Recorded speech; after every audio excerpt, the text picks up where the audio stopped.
Back this 50 Cent. His staying power is genuinely surprising, It right? really is. Jay Shetty mentioned him, from his paper route days, then his wife having 50 on a calendar years later.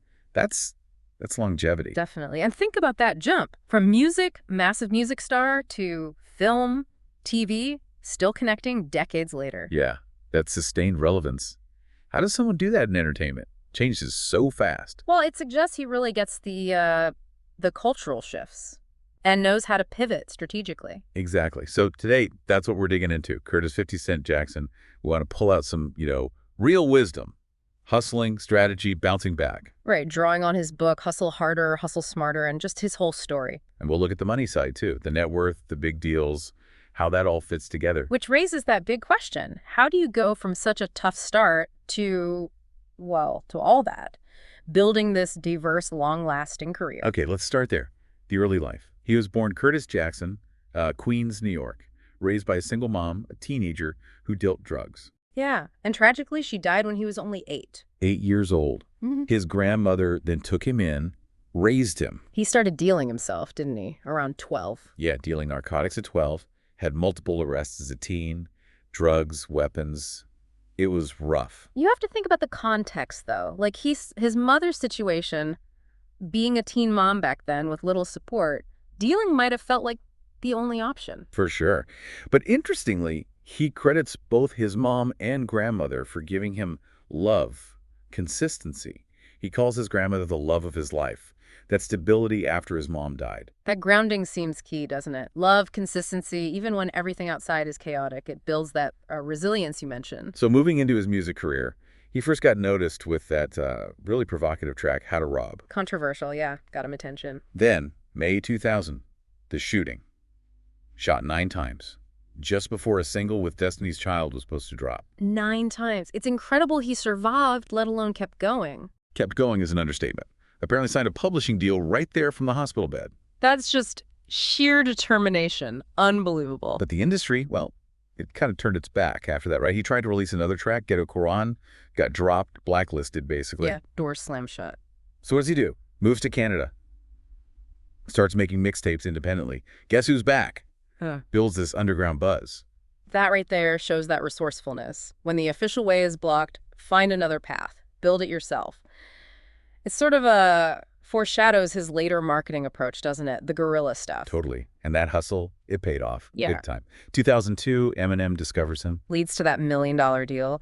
And mentorship from Dr. Dre, too. Huge names. Then boom, 2003, Get Rich or Die Trying. Yeah. It just exploded. Yeah. A DAC Club was everywhere, breaking radio records. And it wasn't just luck aligning with Eminem and Dre. That was strategic. He talks about using his street smarts in the business world, knowing how to navigate those relationships. Yeah, positioning himself effectively. Right. Soon after, he starts his own label, G-Unit Records, under Interscope. Kept putting out hits, like The Massacre. But he didn't just stick to music, did he? No way. Diversification started early. G-Unit Clothing apparently did like over $100 million in sales. Wow. Then acting, film production with Cheetah Vision. He wasn't putting all his eggs in one basket. That's a smart mood, especially in music. It can be volatile. Clothing, film, building a more stable foundation, thinking ahead. And then, the deal everyone knows. Vitamin Water Ah, yes. gets a minority stake, not just an endorsement fee. Becomes a spokesperson, gets his own flavor, Formula 50. And then Coca-Cola buys the parent company, Glasso, in 2007. And 50 walks away with estimates are $100 to $150 million. Incredible. That's the power of equity, right? Not just taking the check, but getting a piece of the action, long-term value. Masterclass in strategic partnership. After that, kept going. SMS audio headphones, Sire Spirits, this is champagne and cognac brands. This Shimoji Raw, Branson Cognac. Yeah, Even briefly looked into mining in Africa. really. Mining. Okay. And then, of course, Power. Executive producer, Star. Huge deal with Stars, maybe $150 million. Building that whole Power universe now with spin-offs. Yeah, Power shows him leveraging his brand into a whole new domain and taking control as EP, not just acting. It's another level of building an empire. Okay, but the financial side, it wasn't always smooth sailing. No, definitely not. Estimates are he earned, maybe $200, $300 million over his career, but the spending was noticeable. Lavish lifestyle. Right. And then 2015, the Chapter 11 bankruptcy filing. Yeah. listing assets and debts somewhere between $10 and $50 million. Important context there, though. It came after some big legal hits, that $5 million judgment over the sex tape leak. And wasn't there a big trademark case before that, too, like $17.5 million? Exactly. Those legal costs and judgments were piling up. So the bankruptcy, was it purely financial distress or something more? Well, it seemed partly strategic. He even said success makes you a target. His lawyers framed it as a way to reorganize, protect his businesses while sorting out the debts. Interesting. Using bankruptcy as a tool, almost. Yeah, it's a complex financial maneuver you sometimes see at that level. Not just admitting defeat, but restructuring. And speaking of expenses, Yeah. that Connecticut mansion, the one Mike Tyson owned before him, Oh, yeah. The thing was huge. reports said it cost something like $72,000 a month just for upkeep and financing. 72 grand a month. Wow. Yeah. He eventually sold it, took a massive loss. Kind of a lesson there about managing assets, right? Definitely. High maintenance assets can drain you, especially when things get tight. Lifestyle versus financial reality. Okay, let's shift gears. Let's talk about the book, Hustle Harder, Hustle Smarter. What are some of the core ideas he puts forward? One big one is needing a strong passion stance from business partners. He wants people who are all in, like almost fanatically committed. Not just punching the clock, real belief. Exactly. That passion fuels things when it gets tough.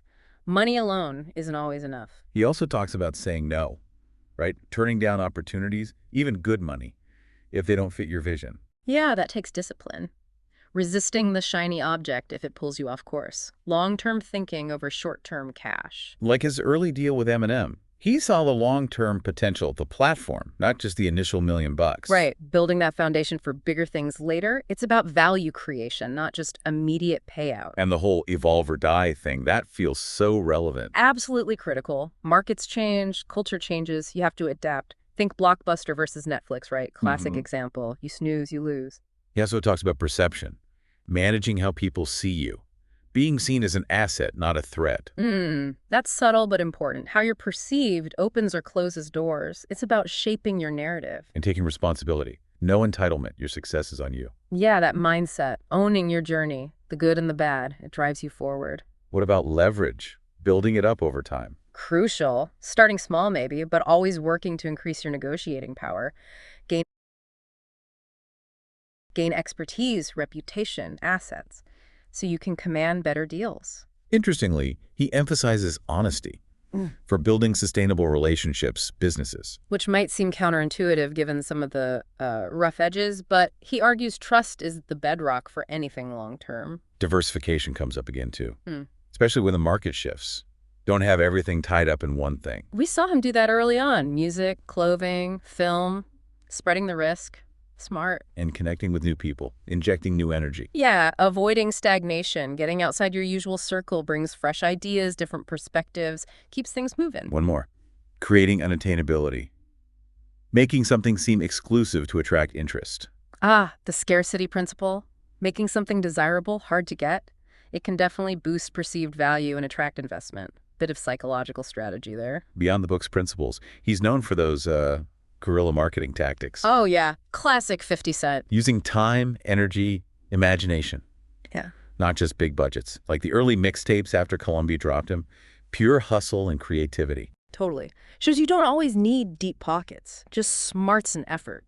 Making the most of what you have. And the smart collaborations idea. Equity over endorsements. Vitamin water being the prime example. Right. Aligning incentives. Playing the long game for potentially much bigger rewards. Shared success. And, well, using controversy, creating attention, sometimes intentionally. He's certainly mastered that. High risk, high reward, but it gets people talking. Needs careful handling, though. Lastly, his social media. Millions of followers. He uses that directly, right, to market his brands, like the champagne and cognac. Absolutely. Instagram, X. It's a direct channel to his audience. He controls the message, promotes his stuff constantly, keeps himself relevant. So, wrapping this up, what a journey. Resilience is maybe the biggest theme, bouncing back from, well, everything. Definitely resilience, but also strategic thinking in music, business, everywhere, and adapting, always adapting. Yeah, and leveraging who he is, his whole persona, the financial path, the bankruptcy.